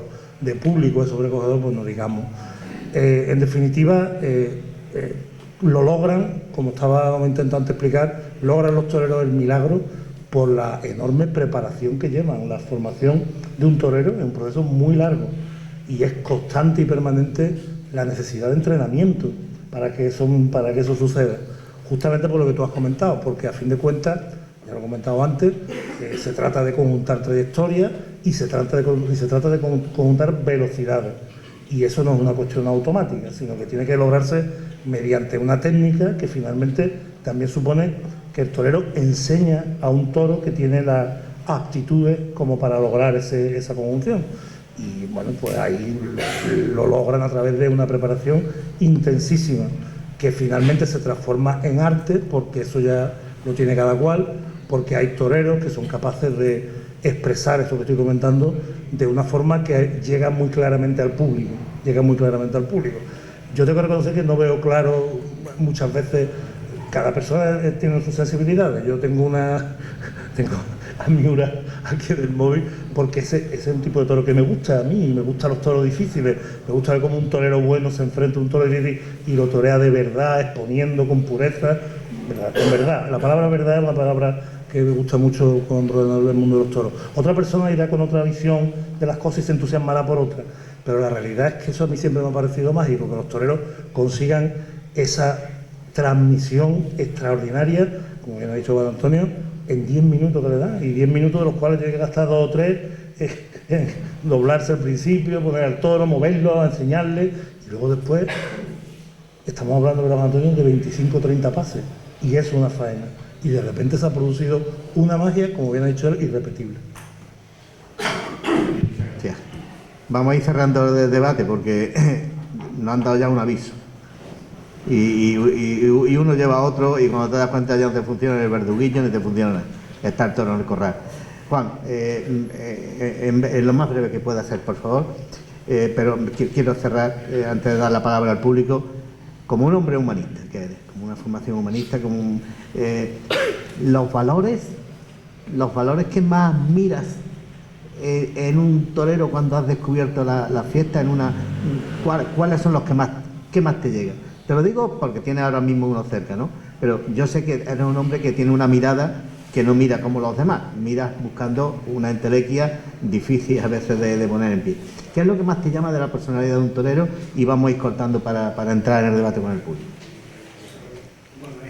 Una pregunta complicada, ¿no? ¿Qué es lo que te llama más la atención? Quizás, hombre, un torero es una persona de entrada arrebatada por algo muy fuerte, ¿no? Algo que lo hace diferente al resto de los mortales. Arriesgar la vida una tarde tras otra, pues la verdad es que esto en principio no se entiende, porque tú te pones en el lugar. Yo me pongo en el lugar de él y digo, bueno, esto es un disparate, ¿no? Esto es una locura. Y en realidad lo que tú terminas concluyendo es que no entiendes por qué. ¿Entiendes? O sea, yo no entiendo por qué alguien sale a una plaza, se pone frente a un toro y, bueno, ¿cómo se puede hacer, ¿no? ¿Qué es lo que provoca en él? ¿Cuál es la satisfacción? ¿O qué saca de ahí este hombre, ¿no? Porque, claro, yo no lo haría nunca. Entonces, el torero probablemente ningún novelista haya escrito una buena novela porque en definitiva no lo entiende. Es complicado. Como no haya un torero que se meta novelista, pues yo creo que sería la única forma de que saliera una buena novela, ¿no? Porque las personas así no se entienden, ¿no? Bueno, muchas gracias por la brevedad. Muchísimas gracias. El debate entra en la secuencia de darle a usted la palabra, así que quien quiera preguntar a cualquiera de los invitados que están con nosotros esta noche, que levante por la mano. Empezamos por aquí, primero. Buenas noches. Muy agradecido como almonteño de que estéis aquí participando en este acto, no ya solo como miembro de la Peña Taurina. Y yo quería aprovechar que tenemos tres personalidades de tres áreas, una la cultura, otra la ciencia y otra la tauromaquia. Deciros que fundamentalmente entendemos que este acto es para explicar a la gente qué es la tauromaquia, divulgar el arte del toreo. Entonces, a mí me gustaría, si tienen a bien, responderme desde su perspectiva una razón por la cual vale la pena preservar la tauromaquia. ¿Por qué vale la pena? O sea, ¿qué le diríamos a la sociedad? Una razón, ¿vale? De manera que podemos justificar la preservación, la conservación de este arte.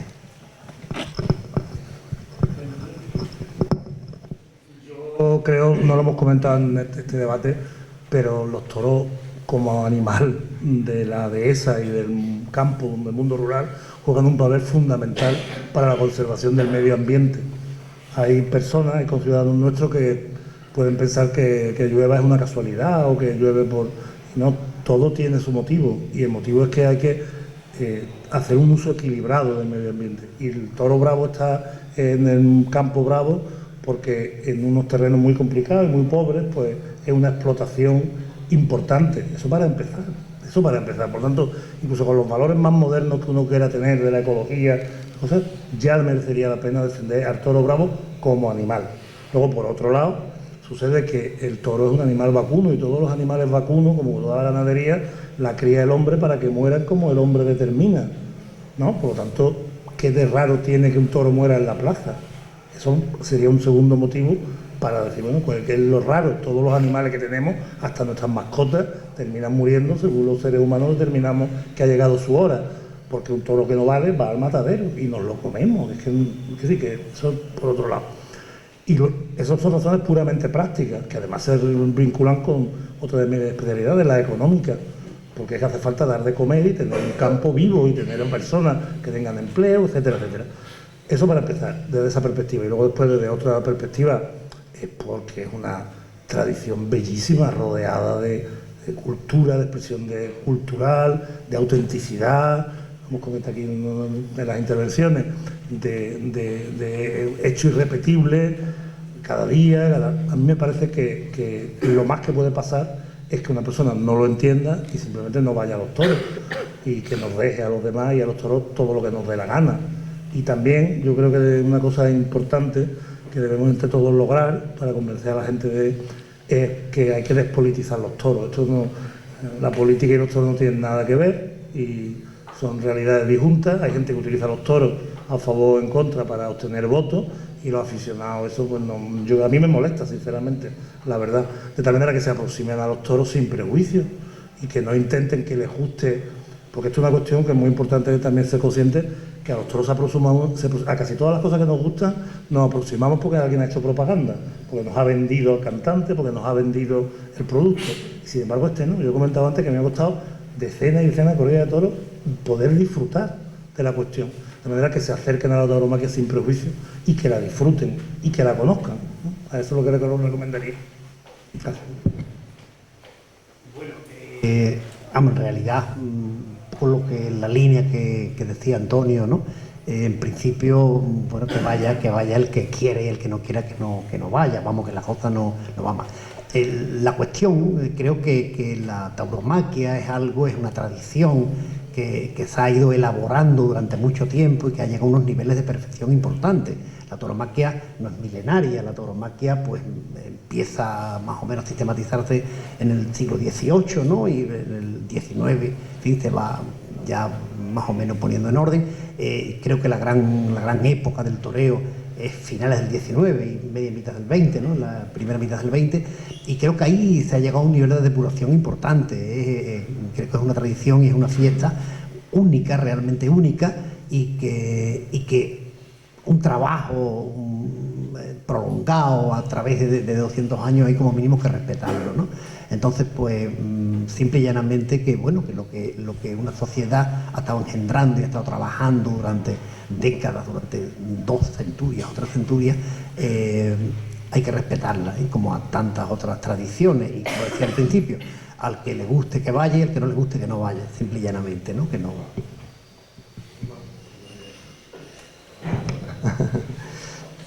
Bueno, yo no sé si lo que voy a decir pues puede agradar incluso a muchos taurinos, a muchos aficionados, ¿no? Pero mira, la tauromaquia hay que acercarse a ella. Fíjate, de la tauromaquia nos tenemos que olvidar de los toreros, nos tenemos que olvidar de las fiestas, nos tenemos que olvidar de las tradiciones. A la tauromaquia nos tenemos que acercar, desde mi punto de vista, por el animal, por el toro. ¿Por qué? Porque el toro es el principal protagonista de todo esto. Y hablando de nuestros animales y de las cosas que queremos, nosotros ya en muchas ocasiones no nos deberíamos de llamar aficionados a los toros. Nos deberían de cambiar los nombres y llamarnos protectores del toro bravo. Porque nuestra protección es la que define que el toro pueda existir. Nadie nos puede entender el cariño y el amor que le tenemos al toro. Nuestro vocabulario de los aficionados, por llamarle aficionados, yo llamo protectores, de los que van a los toros, que no tengan complejo ninguno. Y cuando a alguien le pregunten por qué van a los toros, que digan, voy por salvar al toro, por salvar al animal. Esa es la palabra más bonita que define lo que es la tradición de la tauromaquia. ¿Por qué? Porque yo siempre digo, y quizá peque un poquito de pesado, cuando uno está en una ganadería o cuando uno tiene una ganadería o es ganadero, yo me considero ganadero, aquí ganadero mucho más representativo como mi amigo Marcelino que está aquí, que lleva mucho más tiempo que yo y es mucho más ganadero. ¿Por qué? Yo solamente soy ganadero por el cariño y el respeto que le debo al toro, por las satisfacciones y la felicidad que el toro me ha dado.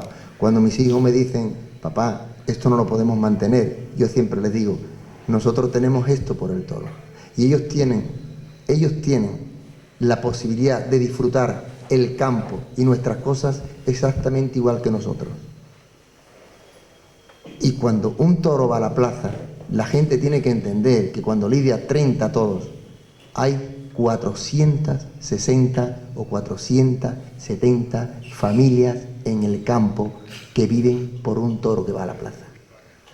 ¿Por qué? Porque cuando un toro va a la plaza, la gente tiene que entender que los taurinos, que los llamados aficionados protectores del toro, están criando en el campo hasta que se mueren a la bisabuela, al bisabuelo, a la abuela, al abuelo, al padre, a la madre, a la hermana de 1 año, de 2 años y de 3 años, al hermano de 1 año, de 2 años y 3 años.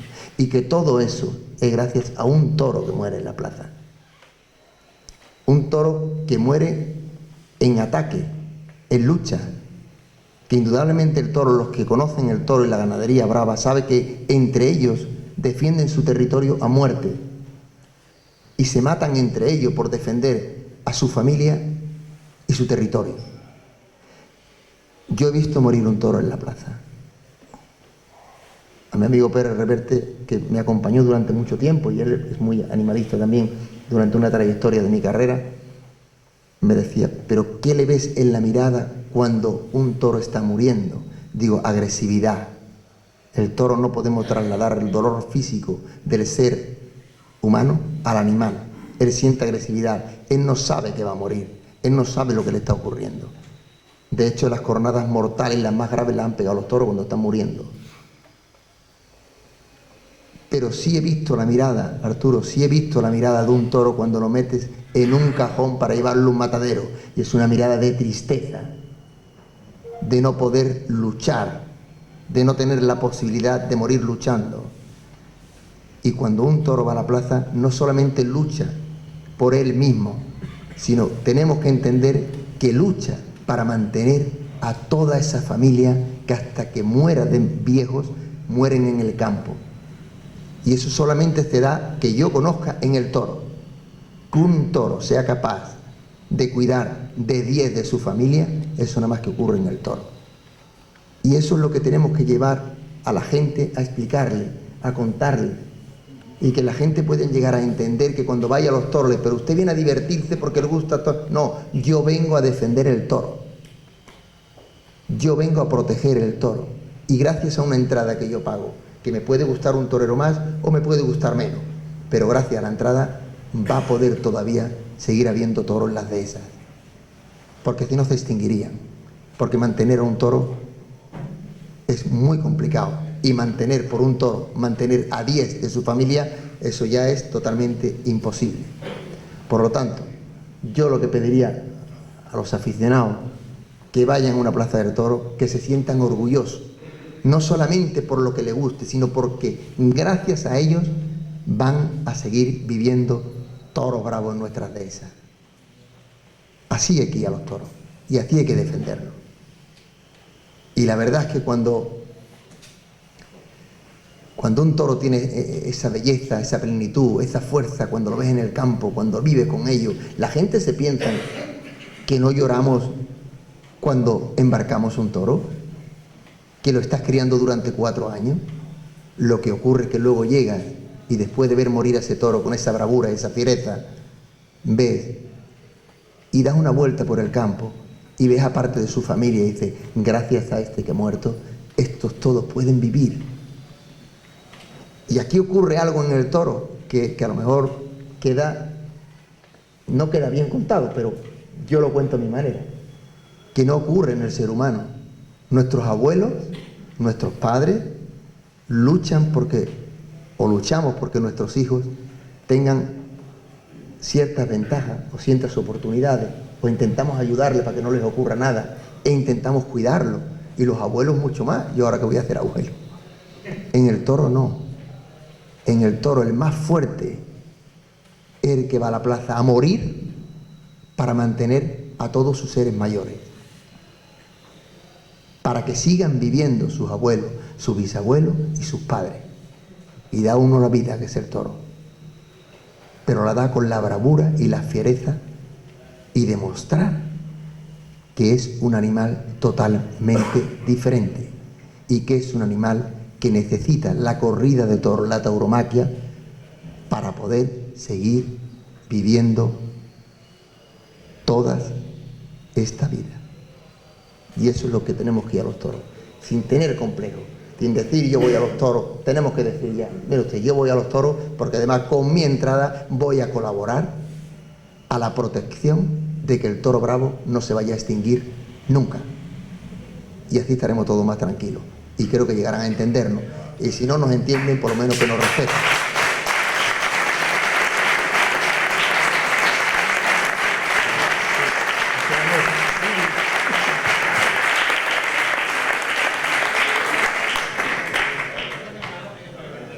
Bien, buenas noches. Mi nombre es Antonio Joaquín Díaz, soy miembro de la Junta Directiva de la Peña. Y en esa calidad quiero trasladarle a los miembros de esta mesa, a los 4, nuestra más absoluta gratitud. Porque por muy alta, se suele decir que corrida de expectación, corrida de decepción. Aquí se rompe esa regla, ¿no?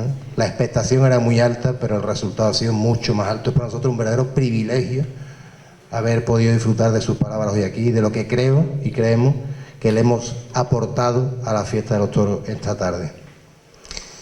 Quería hacer 2 observaciones y una pregunta solamente. La primera observación es que el profesor Ramírez de Arellano, junto con el maestro Espartaco, me han ahorrado la pregunta acerca de algo que es el verdadero objeto de esta tertulia, que es cómo se rompen los estereotipos.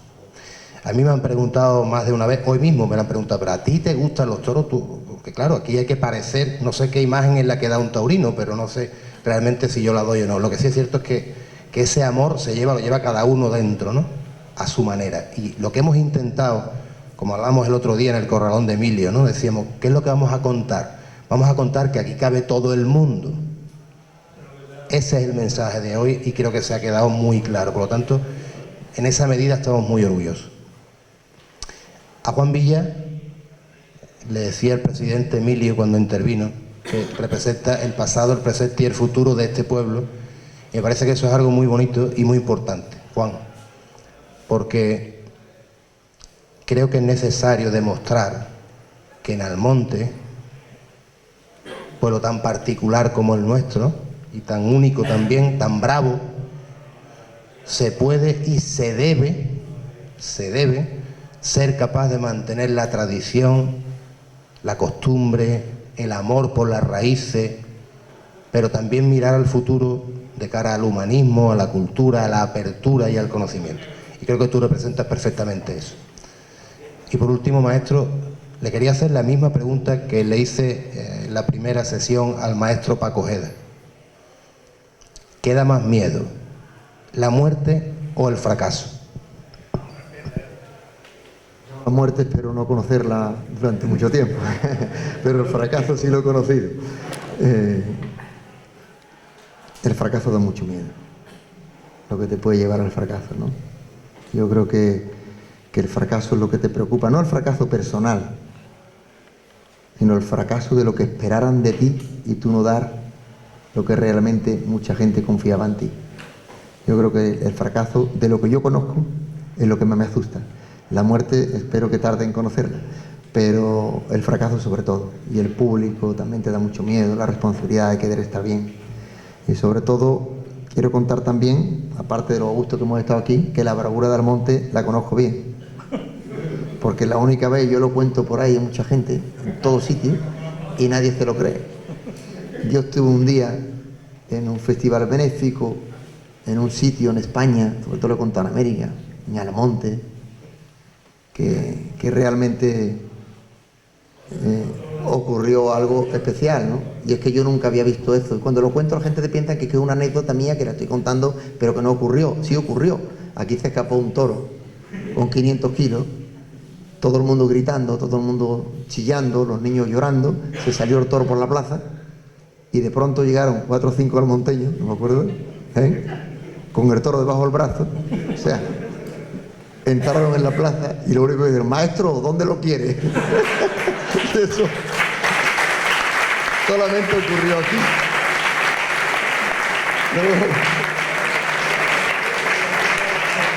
Luego quiero contar una anécdota que no conté el otro día, pero que aquí lo saben amigos míos, que lo he contado alguna vez. Lo quiero para la importancia que tiene Almonte, que tiene el Rocío. Yo en una época que pasé muy complicada en mi vida personal, me fui lejos de España y entonces me fui a un sitio donde nadie me pudiese conocer, ¿no?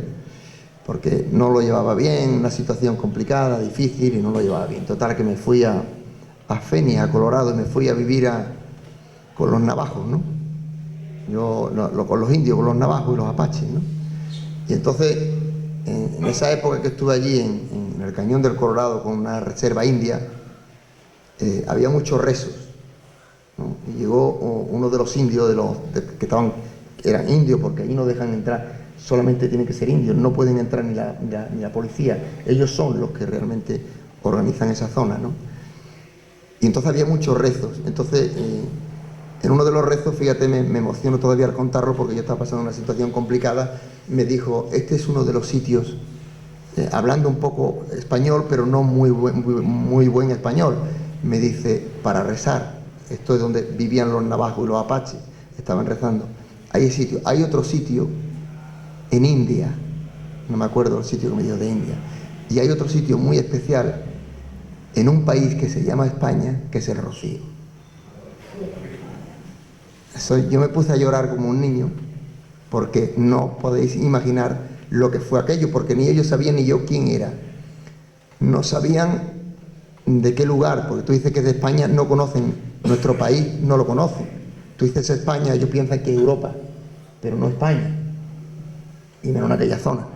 Pero que uno de esos indios, en una reserva india, dijeran que había 3 sitios en el mundo especiales que tenían unas connotaciones especiales, y mencionó el Rocío, en España el Rocío, los 3 puntos. No lo he contado, bueno, mis amigos que lo saben, y Macarena que se lo he contado también algunas veces, si lo saben porque se los he contado, pero esto me ocurrió a mí en Phoenix, en Colorado, en la reserva india de los navajos. Así que fíjate, he venido a contarlo esta noche aquí al monte.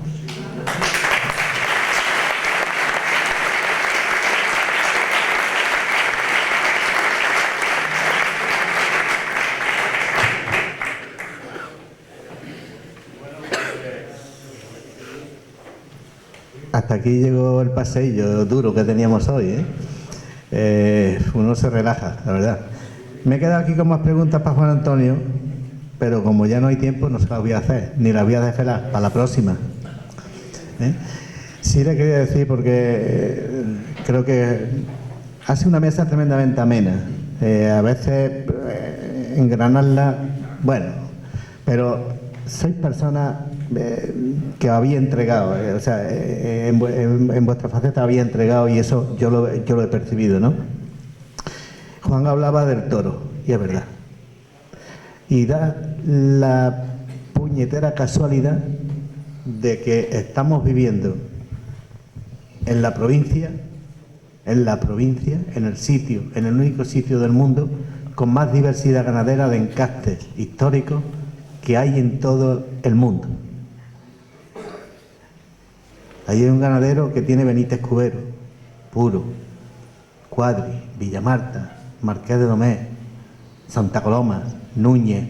Toda esa diversidad únicamente la tiene la provincia de Huelva. Habrá otras zonas con más densidad ganadera, pero esa diversidad solamente la tiene la provincia de Huelva, para criar el toro en las dehesas donde se cría y donde, es verdad, Juan Antonio, se defiende el toro con mucho esfuerzo y con mucha dedicación, con mucho cariño.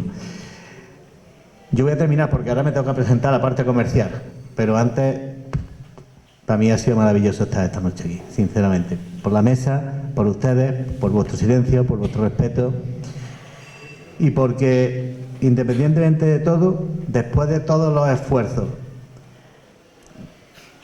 y los no esfuerzos que hace a veces la clase política, uno de los que más ha unido a dos provincias hermanas como es Sevilla y Huelva se llama Juan Antonio Ruiz Espartago, por esa carretera vieja que va y viene.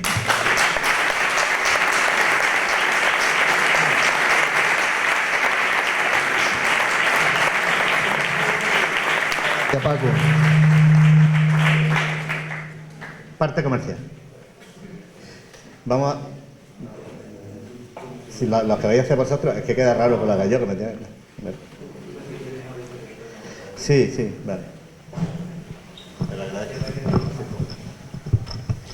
Bien, pues como es una peña atenta, y además con grandiosidad, ya lo percibí el otro día tomando allí un aperitivo en la reunión de trabajo que tuvimos, una reunión de trabajo. Pues va a hacer entrega de unos obsequios, de un recuerdo de esta noche, y yo voy a ir narrando qué es lo que va a pasar. Me han puesto el nombre del patrocinador, imagino, que el que lo va a entregar no se llama Cerque, pero la empresa Cerque. Bueno, pues a don Juan Villa se lo va a entregar la empresa Cerque, va a tener la atención de entregárselo.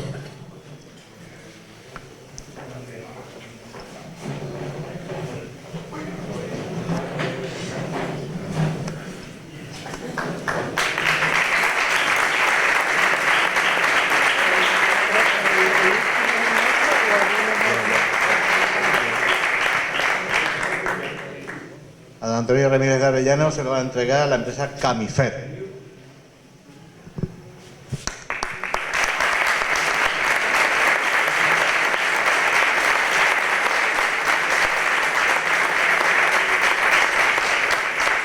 Al maestro Espartaco por parte de la empresa Biovet.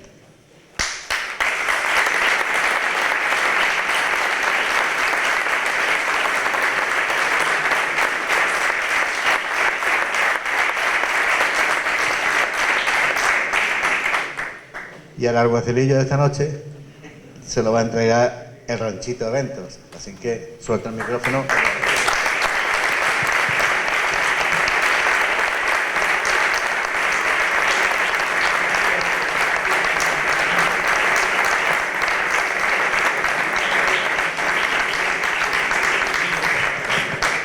Pues con esto y un bizcocho, como dijo aquel. Nos vemos. Hasta el siguiente.